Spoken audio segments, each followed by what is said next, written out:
Welcome to week 23 of your pregnancy. Your baby is growing, you're growing. So let's talk about what's happening amidst all of this growth in this 23-week update video. If we haven't met yet, I'm Bridget Tyler, a childbirth educator and a birth doula. I'm a mama of two with a third on the way, and it's my passion to provide parents with empowering resources and information to help them navigate this pregnancy, birth, and postpartum world as confidently as possible.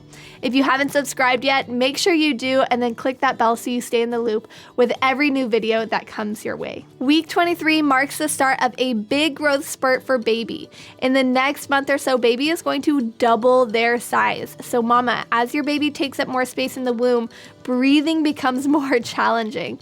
Breathing into your ribs and focusing on 360-degree expansion in the front, the sides, and the back of the ribs is going to facilitate easier breathing, and then doing upper body opening exercises can bring a lot of comfort for you, but is simultaneously helping baby have more space in your womb, which eventually allows them to get into an optimal position for birth when the time comes.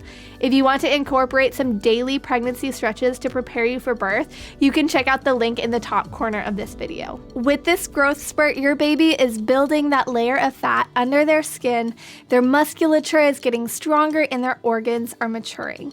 Their lungs are creating surfactant, which enables their lungs to stay inflated after birth, and they're practicing breathing in the womb, although the placenta is still supplying them with all their oxygen.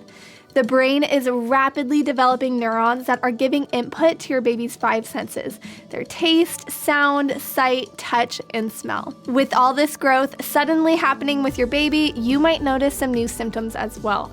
Brain fog, fatigue, anxiety, or increased hunger, those are just a few. You also might be noticing swelling in your feet or your hands or blotchy red skin. Making sure you're eating well and hydrating with electrolytes is going to be so fundamental in supporting your body as your baby's body is growing. Also, consuming dandelion root can help a lot with almost all those symptoms that I just mentioned. I'm currently 33 weeks pregnant and have been taking dandelion root through my whole pregnancy. I use Dandy Blend and I drink it as an herbal coffee replacement. Dandelion root is great for building the blood, improving circulation, cleansing the liver, balancing hormones, reducing swelling, and more. I've linked down below what I use as well as a recipe for making your own dandelion coffee.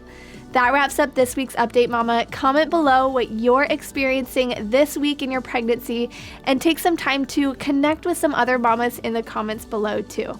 I'll see you next week in our 24-week update. Bye.